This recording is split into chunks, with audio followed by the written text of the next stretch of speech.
Greetings everyone.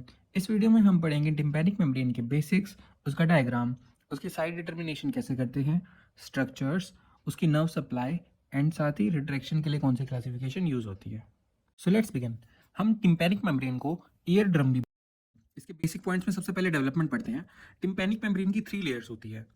सबसे बाहर epithelial जो एक्टोडर्म से डिराइव होती है, मिडल लेयर होती है फाइब्रस लेयर जो मेसोडर्म से डिराइव होती है, और सबसे इनर जो म्यूकोजल लेयर होती है वो एंडोडर्म से डिराइव होती है। तो मतलब जो हमारी टिम्पैनिक मेम्ब्रेन है वो तीनों जर्म्स लेयर से डिराइव हो रही है। इसके बाद इसका कलर जो होता है वो पर्ली ग्रे होता है और ये ट्रांसल्यूसेंट होती है। अगला है इसका सरफेस एरिया जो कि है 90 mm²। हमें इसमें दो इंपॉर्टेंट 55 याद रखने हैं। पहले तो हमने याद किया था सरफेस एरिया जो होता है 90, बट जो इफेक्टिव वाइब्रेटरी एरिया होता है वो केवल होता है 55 mm²। ये इफेक्टिव वाइब्रेटरी एरिया के बारे में मैं आपको आगे बताऊंगा। दूसरा जो 55 है वो है angle of the tympanic membrane with the horizontal. अगर हम एक कोरोनल सेक्शन ले, ये हमारी एक्सटर्नल ऑडिटरी कैनाल है, ये हमारी टिम्पैनिक मेम्ब्रेन है और ये हमारी मिडल ईयर कैविटी है। तो ये एंगल टिम्पैनिक मेम्ब्रेन का हॉरिजॉन्टल के साथ, यानी कि floor of the external auditory canal ये हॉरिजॉन्टल ही हुआ, इसके साथ ये होता है 55 डिग्री। और अगर हम इसकी पोजीशन एग्जैक्ट बात करें कि टिम्पैनिक मेम्ब्रेन फेस किस तरफ करती है, तो ये फेस करती है लेटरली। अगर आप ये देखोगे तो ये थोड़ी बाहर की तरफ झुकी हुई है लेटरली। अब ये बाहर की तरफ झुकी हुई है तो नीचे भी देख रही है इन्फीरियरली। और जो इसका पीछे वाला पार्ट है ये थोड़ा आगे की तरफ फेस करता है तो एंटीरियरली। तो ये इसकी कुछ पोजीशन होती है। अगर हम इसकी लेंथ देखें तो वो होती है 10 mm, यानी कि ये जो इसकी लेंथ है ये है 10 mm। और इसकी थिकनेस की बात करें तो ये होती है 0.1 mm। ये ध्यान रखिएगा, 1 mm भी कंफ्यूज देके 1 mm देके भी कंफ्यूज करते हैं, बट इट इज 0.1 mm। और अगर हम टिम्पैनिक मेम्ब्रेन की बात करें तो ये बाहर से कॉनकेव शेप में होती है और अंदर से कॉन्वेक्स। ऐसा क्यों होता है? क्योंकि अंदर से ये मेलियस से कनेक्टेड होती है जो कि उसको अंदर की तरफ पुल कर रहा होता है। तो हम कॉनकेव इसको क्यों बोल रहे हैं? जैसे कि ये कॉनकेव लेंस है तो ये वाली एज इसकी ऐसी दिख रही है इसीलिए ये कॉनकेव हुई। और जो ये वाली एज है कॉन्वेक्स लेंस है, ये इसकी ये वाली एज ऐसे बल्जिंग है जो कि अंदर की तरफ ये बल्ज कर रहा है। अब हम पढ़ते हैं टिम्पैनिक मेम्ब्रेन के पार्ट्स एंड मोबिलिटी के बारे में। टिम्पैनिक मेम्ब्रेन के दो पार्ट्स होते हैं, पार्स फ्लैसिडा जिसे शार्पनेल्स मेम्ब्रेन भी बोला जाता है, और दूसरा पार्ट है पार्स टेंसा। जो ये ऊपर छोटा सा पार्ट दिख रहा है यही है पार्स फ्लैसिडा, और जितनी नीचे पूरी टिम्पैनिक मेम्ब्रेन है ये होती है पार्स टेंसा। और जो टिम्पैनिक मेम्ब्रेन की साइड में ये थिकनिंग है इसको हम बोलते हैं फाइब्रस एनुलस। और ये फाइब्रस एनुलस हमारी एक्सटर्नल ऑडिटरी कैनाल में एम्बेडेड होती है या फिट होती है, किसमें? टिम्पैनिक सल्कस में। तो अगर पूछा जाए कि थिकनिंग का नाम क्या है टिम्पैनिक मेम्ब्रेन का, वो है फाइब्रस एनुलस। और वो किसमें एम्बेडेड या फिट होती है? वो होती है टिम्पैनिक सल्कस में। तो इस पूरी टिम्पैनिक मेम्ब्रेन में से सबसे मोबाइल पार्ट जो होता है वो है पार्स फ्लैसिडा या शार्पनेल्स मेम्ब्रेन। अगर हमसे पूछा जाए कि पार्स टेंसा में से सबसे मोबाइल पार्ट कौन सा है, तो हम बोलेंगे पैरामीडियन, क्योंकि जो टिम्पैनिक मेम्ब्रेन है वो मिडल से भी बहुत टाइटली अडेयर्ड है, और जो ये सर्कमफ्रेंस है यहाँ से भी काफ़ी ज़्यादा टाइटली अडेयर्ड है। तो इसका कौन सा पार्ट है जो सबसे ज़्यादा मोबाइल हुआ? ये वाला, और यही पार्ट होता है पैरामीडियन। और ये जो मोबाइल पार्ट होता है यही हमारा होता है इफेक्टिव वाइब्रेटरी एरिया, जो कि हमने पढ़ा था 255 में, कि एक होता है इफेक्टिव वाइब्रेटरी एरिया 55 mm², और दूसरा 55 क्या था? Angle of the tympanic membrane with the horizontal. अब हम देखते हैं टिम्पैनिक मेम्ब्रेन का डायग्राम, हमें क्या क्या स्ट्रक्चर्स दिखेंगे और उसका साइड डिटर्मिनेशन भी पढ़ते हैं। तो टिम्पैनिक मेम्ब्रेन ओवल शेप में होती है, और इसके जो पार्ट्स होते हैं सबसे पहले ये है मेलियस बोन का हैंडल। तो ये हैंडल ऑफ मेलियस, जो इसकी एंड होती है मेलियस बोन के हैंडल की, इसको हम बोलते हैं अम्बो, जिससे हमारा, हमने पीछे भी देखा था, जिससे हमारी सेंटर में टिम्पैनिक मेम्ब्रेन अडहेयर्ड थी।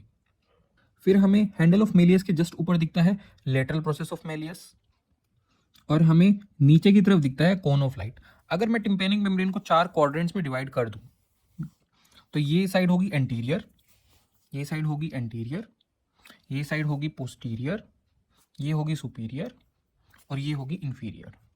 तो अगर मैं पूछूं कि कोन ऑफ लाइट कौन से क्वाड्रेंट में दिखेगा, तो वो हमको दिखता है एंटीरो इंफीरियर क्वाड्रेंट में।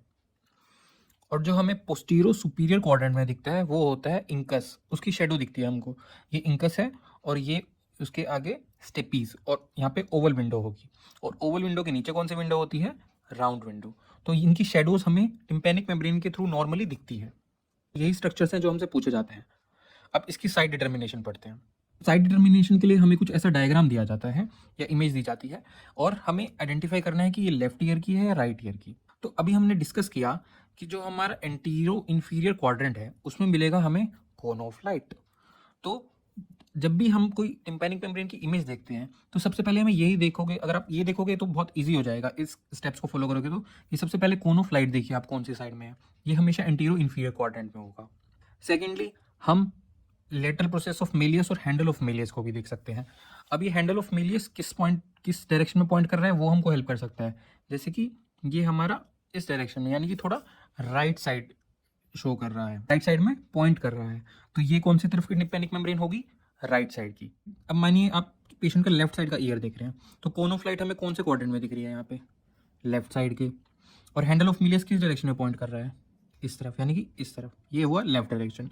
तो हम इसको कंफर्म कर सकते हैं कि ये कौन सी साइड की टिम्पैनिक मेम्ब्रेन है, लेफ्ट साइड की। यहाँ पे मैं एक और चीज़ आपको बताना चाहूँगा ज़रूरी, जो कि हमारा फाइब्रस थिकनिंग होती है, हम पढ़े थे, जो कि है फाइब्रस एनुलस। जब वो हैंडल ऑफ द मेलियस के साथ आती है तो हम इस एरिया को बोलते हैं मेल्यूलर फोल्ड्स। एक आगे होगा एक पीछे होगा। अब वो जोन सी साइड की भी टिम्पैनिक मेम्ब्रेन होगी, यानी कि राइट या लेफ्ट, तो उस हिसाब से वो चेंज हो जाएगा। अभी जैसे राइट साइड की टिम्पैनिक मेम्ब्रेन है क्योंकि cone of light antero inferior quadrant में है, handle of the malleus right side point कर रहा है, तो ये हमारा हो जाएगा एंटीरियर मेल्यूलर फोल्ड और ये हमारा हो जाएगा पोस्टीरियर मेल्यूलर फोल्ड। अब हम पढ़ते हैं टिम्पैनिक मेम्ब्रेन की नर्व सप्लाई के बारे में। इसके दो सर्फेसिस होते हैं, एक तो मीडियल जो कि मिडल ईयर कैविटी की तरफ है और एक लेटरल जो कि एक्सटर्नल ऑडिटरी कैनाल की साइड है। ये मैंने छोटी सी प्रोमोनटरी रिप्रेजेंट की है, इस पर बहुत सारी नर्व्स आती है और बनाती है टिम्पैनिक प्लेक्सस। ये टिम्पैनिक प्लेक्सस से एक नर्व निकलती है जो होती है नाइन्थ नर्व, क्रेनियल नर्व, जो कि ग्लोसोफेरेंजियल है, उसी को हम बोलते हैं जैकोब्सन्स नर्व। तो हमारा जो टिम्पैनिक मेम्ब्रेन का मीडियल सरफेस है उसको सप्लाई करती है केवल एक नर्व, जैकोब्सन्स नर्व। अब लेटरल सरफेस की नर्व सप्लाई जानने के लिए एक बार ये वाला डायग्राम देखना पड़ेगा। पहले आप मुझे ये बताइए कि कौन से साइड की टिम्पैनिक मेम्ब्रेन है। कोन ऑफ लाइट कौन से क्वाड्रेंट में होता है, एंटीरो इंफीरियर, ये कौन से साइड में है तो राइट साइड में, और हैंडल ऑफ मेलियस कौन सी तरफ पॉइंट कर रहा है, राइट साइड में, तो ये कौन से साइड की टिम्पैनिक मेम्ब्रेन हो गई, राइट साइड की। अब ये एक्सटर्नल ऑडिटरी कैनाल्स हैं, इसकी चार वॉल्स होती है, ये होगी एंटीरियर वॉल, ये हो गई पोस्टीरियर वॉल, ये हो गई सुपीरियर वॉल या फिर रूफ, और ये हो गई इंफीरियर वॉल यानी कि फ्लोर। तो जो एक्सटर्नल ऑडिटरी कैनाल का इंटीरियर वॉल है और रूफ है यानी कि सुपीरियर वॉल, उसको सप्लाई करती है हमारी ओरिकुलो टेम्पोरल नर्व, और जो एक्सटर्नल ऑडिटरी कैनाल की पोस्टीरियर वॉल है और फ्लोर है उसको सप्लाई करती है हमारी वेगस नर्व। वेगस नर्व जो ईयर में सप्लाई देती है हम उसको बोलते हैं आर्नोल्ड्स नर्व।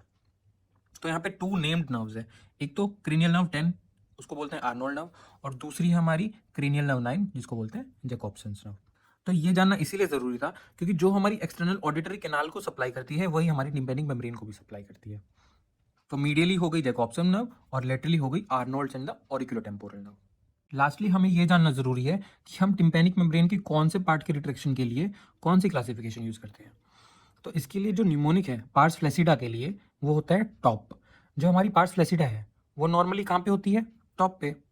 जैसे कि इस डायग्राम में है पार्स फ्लैसिडा हमारी कहाँ है, ऊपर है, और पार्स टेंसा कहाँ पे है, नीचे। तो टॉप से हमें याद रखना है टॉस। तो पार्स फ्लैसिडा के लिए टॉस क्लासिफिकेशन यूज़ करते हैं और पार्स टेंसा के लिए सेड क्लासिफिकेशन यूज़ करते हैं। Thank you so much for watching the video. Please feel free to use the comment section for the feedback.